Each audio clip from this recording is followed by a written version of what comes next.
অ' মা এই মোৰ ৰিচাৰ্জটো শেষ হৈছে, ৰিচাৰ্জটো ভৰাই দেচোন। ৰিচাৰ্জ লাগে যদি সেই কামকেইটা কৰ।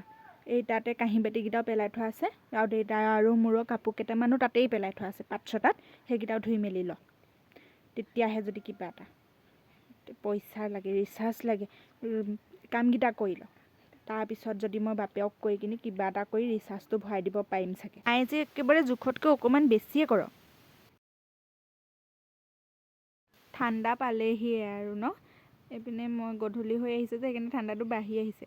সেই মই সোমালোঁ আকৌ গোটৰ পইচাটো হেৰি যোগাৰ হ'লনে নাই হোৱা বুলি সুধিবলৈ, কাইলৈ আকৌ জমা দিব লাগিব যে, সেইকাৰণে সোমাই কিনি লৈ যাওঁ বুলি ভাবিলোঁ। হেৰি পইচাটো যোগাৰ হ'ল, 500 টকা এটা কমি আছে, তাকে কাইলৈ ক'ৰ পৰা মিলাওঁ তাকে ভাবি কিনি বহি আছোঁ এতিয়া। যেনেকৈ হ'লেও মই কাইলৈ মিলাই কিনি তোক দি থৈ আহিমগৈ আৰু দে, আজি তই যা। 500 টকাহে, আপোনালোকৰ ছোৱালীৰ পৰা লৈ লওক আকৌ। তাই ক'ত পাব?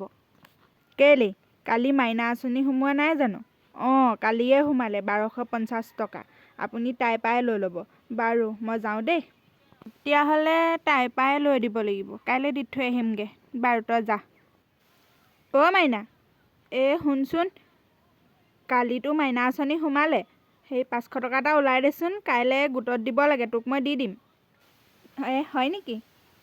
যদি পইচা দিব লাগে নহয়, মোৰ কলেজৰ কাপোৰকেইটা ধুই দে, টেবুলখন জাপি দে আৰু বিচনাখন পাৰি দে, তেতিয়াহে দিম।